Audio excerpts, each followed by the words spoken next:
생각하게 하는 책이 좋은 책이고 생각하게 하는 사람이 좋은 사람이라고 생각합니다. 그렇다면 생각하게 하는 설교를 좋은 설교라고 할 수 있을 것입니다. 저는 오늘 이 아침에 제가 하는 설교가 삶의 변화로 이어지는 위대한 설교가 되면 얼마나 좋겠습니까마는 적어도 성도님들이 생각의 변화로 이어지는 좋은 설교가 되었으면 하는 간절한 바람으로 오늘 말씀을 증거하고자 합니다. 요한일서 4장 8절은 하나님은 사랑이시니라. 호세우스 아가펜 에스틴. 호세우스 아가페 에스틴. 하나님은 이십니다. 사랑이십니다. 이렇게 말씀하고 있습니다.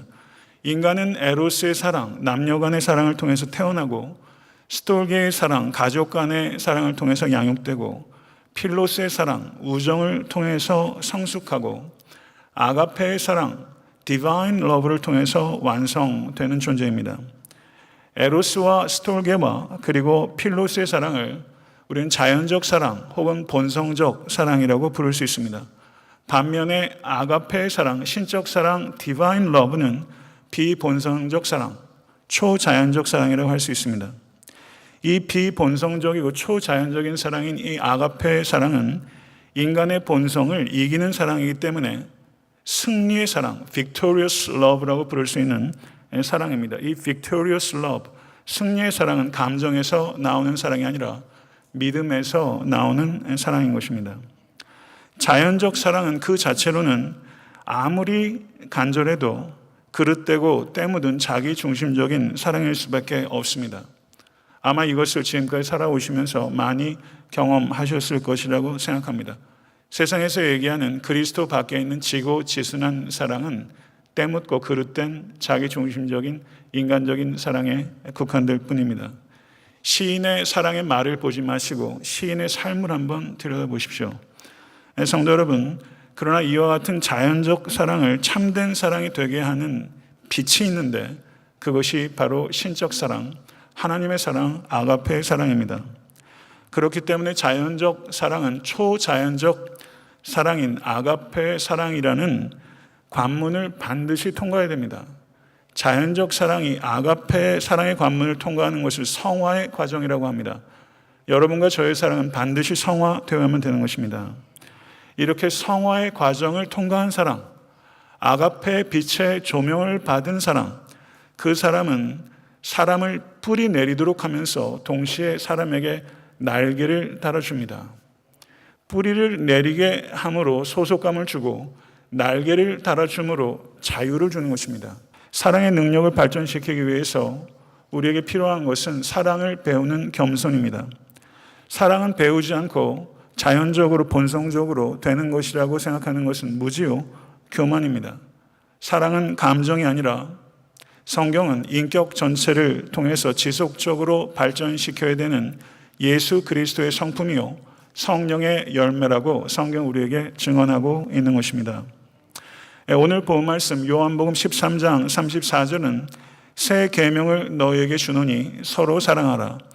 내가 너희를 사랑한 것 같이 너희도 서로 사랑하라. 아멘. 성도 여러분, 서로 사랑하라는 명령이 주어지기 전에 서로 사랑하는 것이 가능하기 위해서 선행되어야 되는 조건이 있는데 그것은 그리스도께서 나를 향한 사랑이 어떠한지 우리가 알고 경험하지 못하면 서로 사랑할 수 없습니다. 그리스도의 사랑은 어떠한 사랑입니까? 하나님께서는 우리가 죄인 되었을 때, 우리가 연약하였을 때, 우리가 원수 되었을 때 하나님께서 먼저 나를 사랑해 주셨음을 믿으십니까?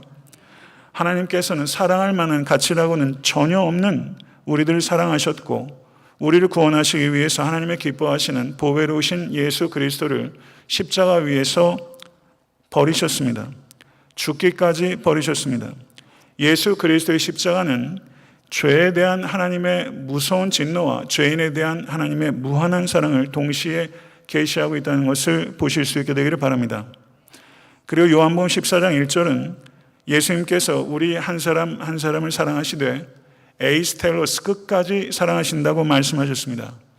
이 말씀의 뜻은 예수 그리스도의 사랑은 시간의 한계와 정도의 한계를 뛰어넘는 절대적인 사랑이라는 뜻입니다. 시간과 장소를 불문하고 그 무엇도 그 누구도 우리 주 예수 그리스도 안에 있는 하나님의 사랑에서부터 우리를 결코 끊을 수 없느니라. 사도 바울의 선포입니다. 이 경이로운 사랑은 인간의 지식으로는 온전히 이해할 수 없는 초월적인 사랑입니다. 이 사랑의 너비와 길이와 높이와 깊이를 깨달을 수 있게 해달라고 겸손히 기도하십시오. 그리고 이 사랑을 본받을 수 있게 해달라고 성령님께 겸손히 의지하시는 모든 권속 되실 수 있게 되기를 간절히 바랍니다. 요한복음 12장 35절은 너희가 서로 사랑하면 이로써 모든 사람이 너희가 내 제자인 줄 알리라, 이렇게 말씀하셨습니다. 갈라디아서 5장 6절은 그리스도 예수 안에서 할례나 무할례가 효력이 없되 사랑으로서 역사하는 믿음뿐이니라. 사랑으로서 역사하는 믿음, 사랑으로 역사하는 믿음, 사랑으로 표현되지 않는 믿음은 믿음이 아니라는 뜻입니다. 사랑의 행위로 증명되지 않는 믿음은 거짓 믿음이고 사랑의 행위로 증명되지 않는 거짓 믿음으로는 구원받지 못합니다. 그리스도의 사랑의 대상이 그리스도인의 사랑의 대상이 되어야 하는 것입니다. 저는 오늘 설교의 부제를 저를 한번 따라해 보시겠습니까? 십자가를 통해 바라보기. 십자가를 바라보고 그 다음에 십자가를 통해서 바라보는 것이 뒤에 따라오는 것이죠. 그렇다면 우리가 십자가를 통해서 바라봐야 될 첫 번째 사랑의 대상은 누구인가? 자기 자신입니다. 십자가는 하나님께서 나를 받아주셨다는 것을 의미하는 것입니다. 그러나 하나님께서 나를 받아주신 것이 내가 했거나 혹은 내가 하게 될 행위 때문이 아니라 오직 십자가에 나타난 예수 그리스도의 행위로 인해서 값없이 하나님께서 여러분과 저를 받아주셨다는 것을 의미하는 것입니다. 여러분과 저는 가치 있는 존재입니다. 그러나 그리스도인들이 갖게 된 이 가치는 우리의 노력에 의해서 쟁취된 것이 아니라 예수 그리스도의 십자가의 순종으로 말미암아 성취된 것입니다.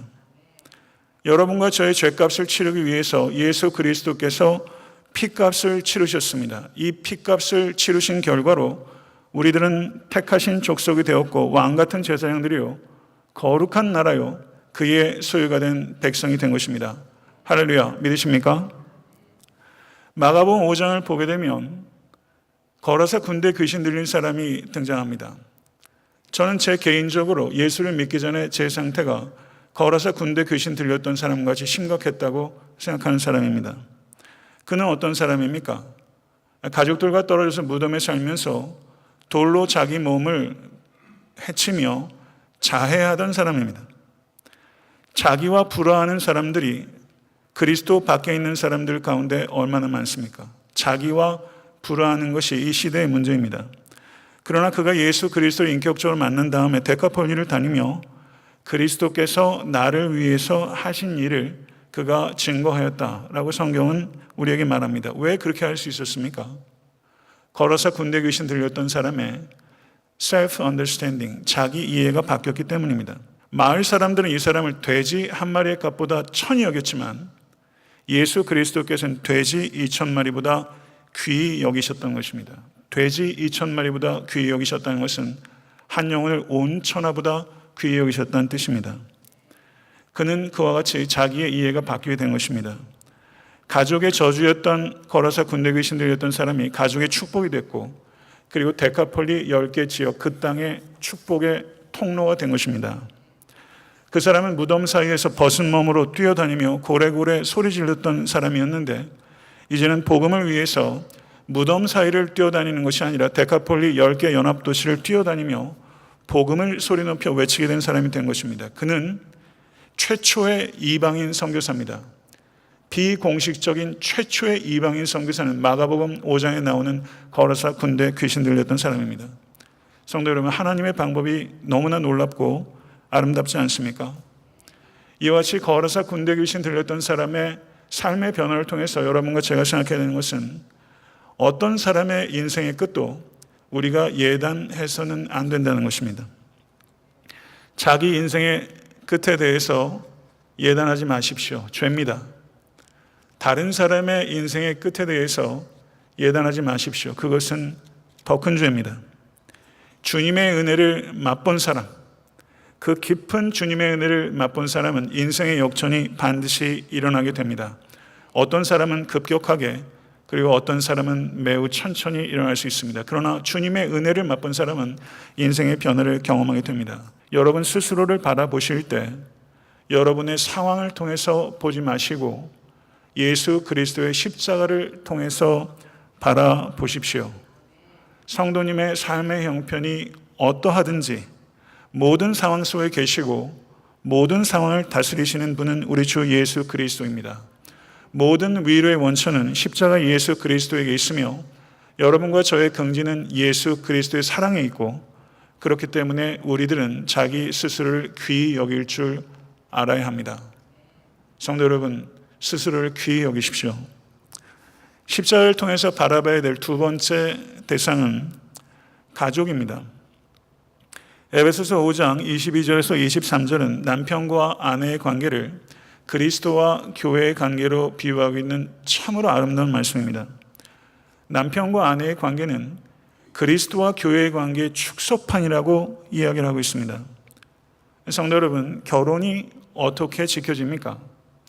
결혼은 상대방의 사랑에 의탁해서 지켜지는 것이 아니라 두 사람이 그리스도의 사랑에 의탁할 때 지켜집니다. 갈등이 없는 부부 하나도 없습니다. 십자가를 통해서 서로를 바라본다는 의미를 결혼관계에 적용한다면 그것은 어떻게 할 수 있겠습니까?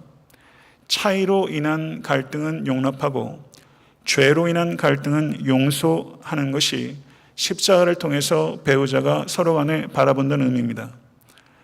배우자가 서로 갈등이 생길 때 서로 간에 집중해야 되는 것은 상대방의 부족과 잘못이 아닙니다.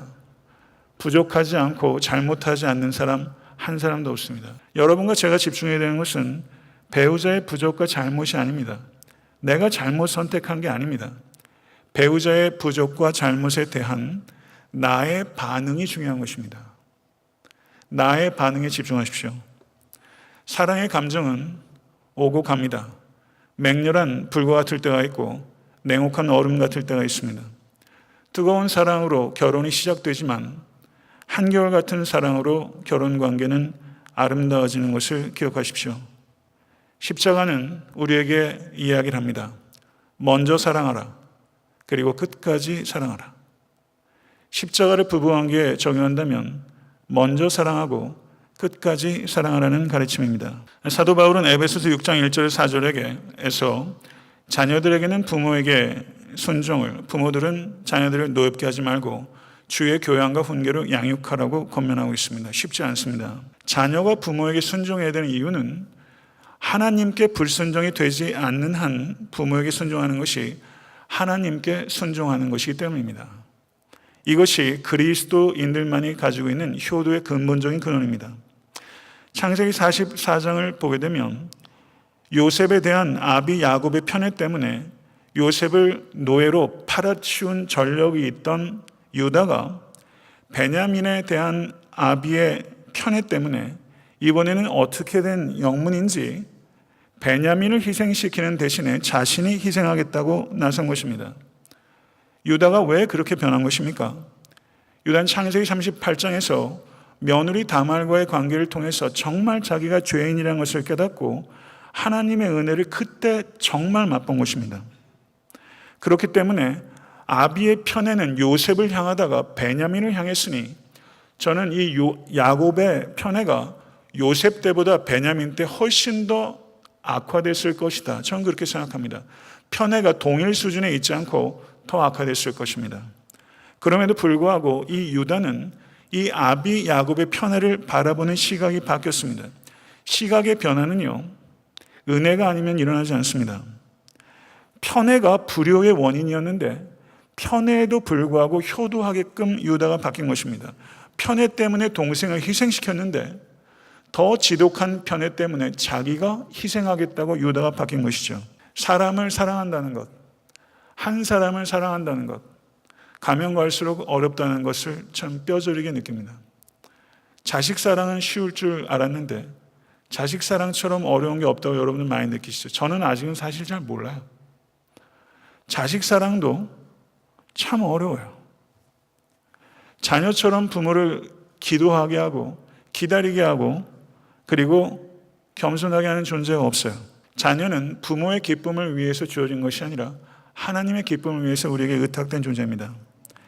자녀를 양육할 때, 자녀에게 말하고 행할 때 하늘의 아버지께서 우리를 대하시는 방식이 내가 자녀를 대하는 방식에 투영될 수 있어야 한다는 의식을 가지고 자녀들을 가르치십시오. 그렇게 안 될 때 회개하십시오. 그리고 그렇게 될 수 있도록 성령을 의지하고 최선을 다하십시오. 자녀 양육의 목표가 무엇입니까? 아이비리그 보내는 겁니까? 좋은 직장 갖게 하는 것입니까? 좋은 가문과 결혼시키는 겁니까? 성도 여러분, 있으면 다 좋죠. 그러나 자녀의 양육의 진정한 목표, 오직 하나의 목표는 자녀가 십자가의 은혜를 깨닫고 십자가를 사랑하고 십자가를 자랑하고 십자가를 감당하는 그리스도의 제자로 키우는 것. 그것이 자녀 양육의 목표입니다. 부모가 그런 의식이 없는데 어떻게 자녀를 그렇게 양육할 수 있겠습니까? 모쪼록 그리스도의 제자로 자녀를 양육하시는 축복이 이 자리에 계신 모든 권속들의 가정 가운데 임할 수 있게 되기를 간절히 소원합니다. 십자가를 통해서 바라봐야 된 첫 번째 대상이 자기 자신이었고 두 번째가 가족이었다면 세 번째는 하나님의 권속, 성도입니다.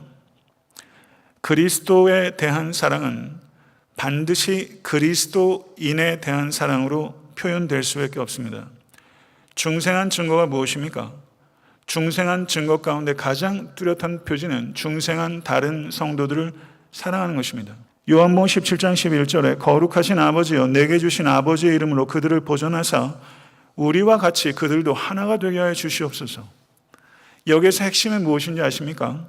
우리와 같이입니다. 성부, 성자, 성령께서 하나이신 것과 같이 그들도 하나가 되게 하여 주시옵소서. 에베소 4장 2절 3절은 모든 겸손과 온유로 하고 오래 참음으로 사랑 가운데 서로 용납하고 평안에 매는 줄로 성령이 하나 되게 하신 것을 힘써 지키라. 하나됨은 사역의 수단이 아니라 사역의 목표입니다. 하나됨을 지키는 것 자체가 사탄에게 거두는 승리요, 하나됨을 잃어버리면 하나님께 영광을 돌릴 수 있는 길은 없어지는 것입니다. 하나됨을 잃어버리면 다 잃어버리는 것입니다. 우리가 사람에 대해서 무례하다고 했을 때 어떤 게 무례한 겁니까? 부분을 보면서 전체인 것처럼 생각하는 것 무례입니다.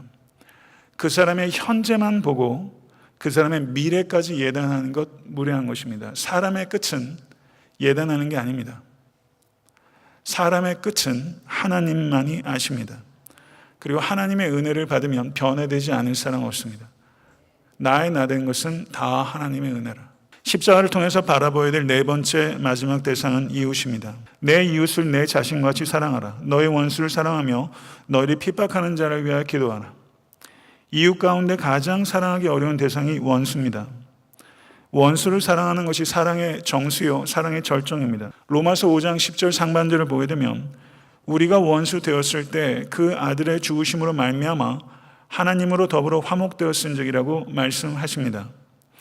하나님께서는 우리에게 원수를 대할 때 우리가 하나님의 원수 되었을 때 하나님께서 원수였던 나를 어떻게 대하셨는지를 우리가 원수를 대할 때 반영하기를 원하십니다.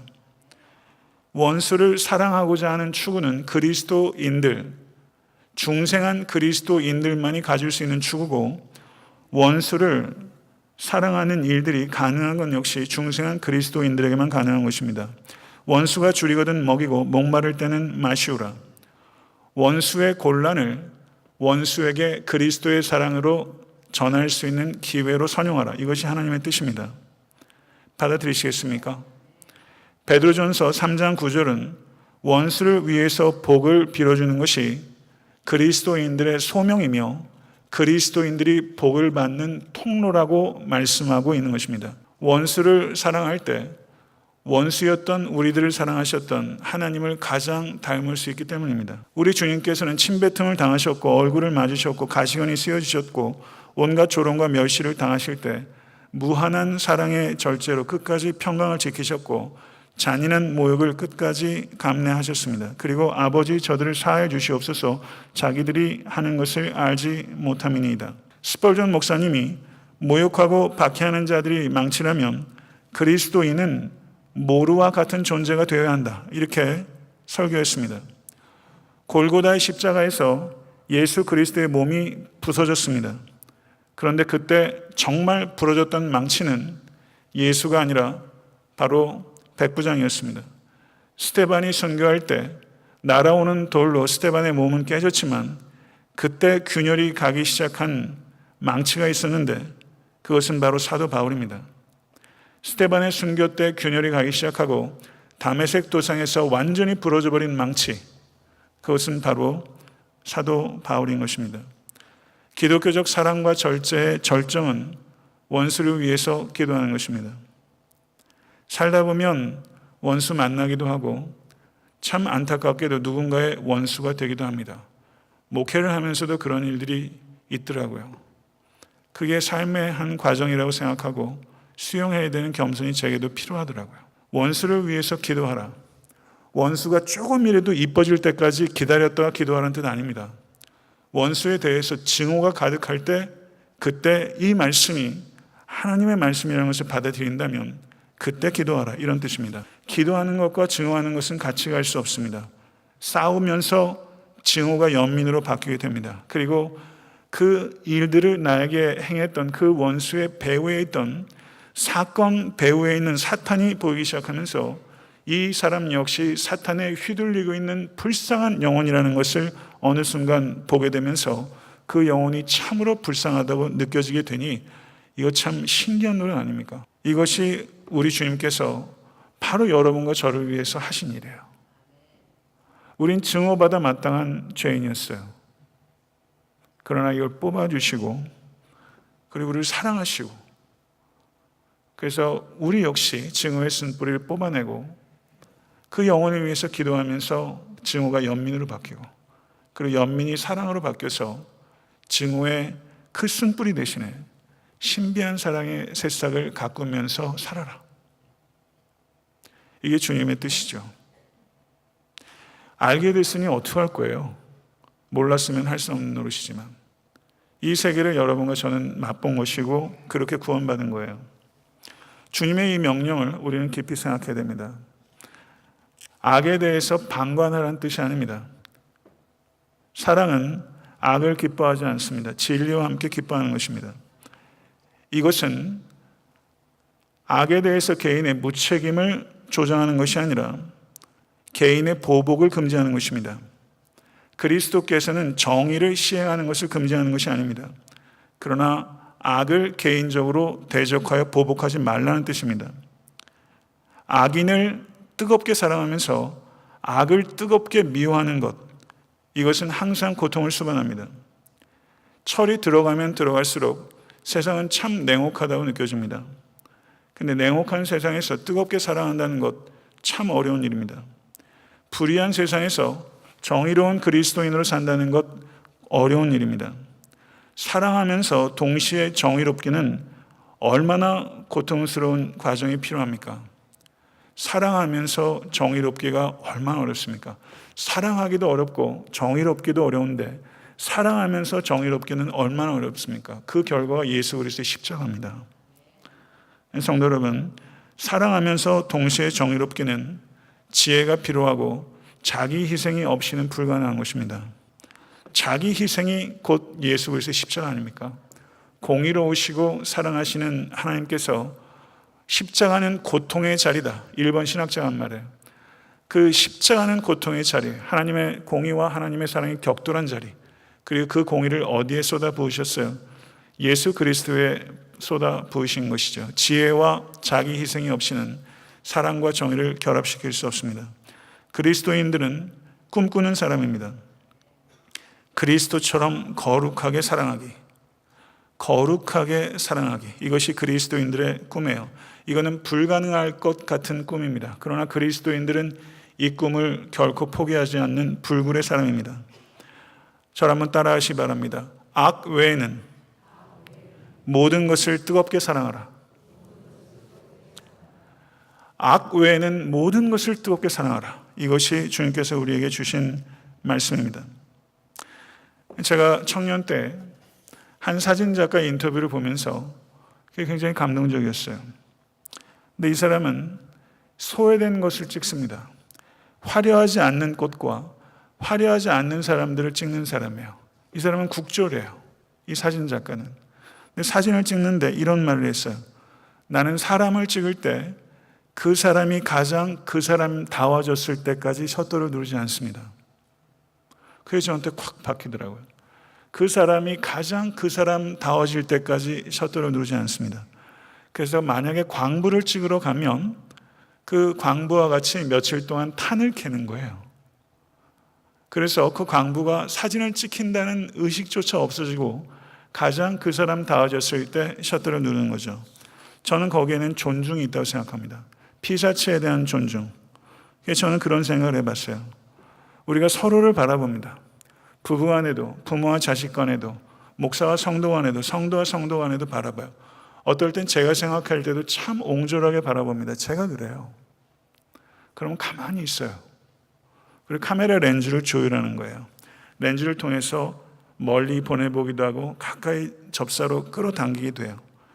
카메라 렌즈를 통해서 서로를 예의 바르고 진지하게 그 사람이 가장 그 사람이 다워질 수 있도록 초점을 맞추려고 한다면 우리가 사진 한 컷을 찍어도 그 사람이 가장 그 사람 다워질 때까지 기다리는 게 사진 작가의 철학인데 우리가 예수 그리스도의 십자가를 통해서 사람과 사물과 우주와 역사를 보는 사람이라는 사람들이 하나님의 형상을 가지고 있고 예수 그리스도께서 대신 죽으신 형제 자매와 내 남편과 내 아내를 보면서 사진 작가가 렌즈 조율하는 정도의 인내와 기다림도 없이 사람을 바라본다. 얼마나 무례한 일입니까? 여러분과 저의 카메라 렌즈는 십자가예요. 십자가를 통해서 보는 거예요. 말씀을 맺겠습니다. 도스토옙스키는 그리스도인입니다. 도스토옙스키가 어떤 말을 했냐면요. 사람을 사랑한다는 것은 그 사람을 하나님께서 의도하신 모습으로 바라보는 것이다. 사람을 사랑하는 것은 그 사람을 하나님께서 의도하신 모습으로 바라보는 것이다. 아직 사랑할 힘은 남아 있습니다. 아직 세상은 변할 수 있습니다. 이것을 믿으실 수 있는 여러분과 제가 될 수 있게 되기를 간절히 바랍니다. 주신 말씀 생각하면서 기도하겠습니다.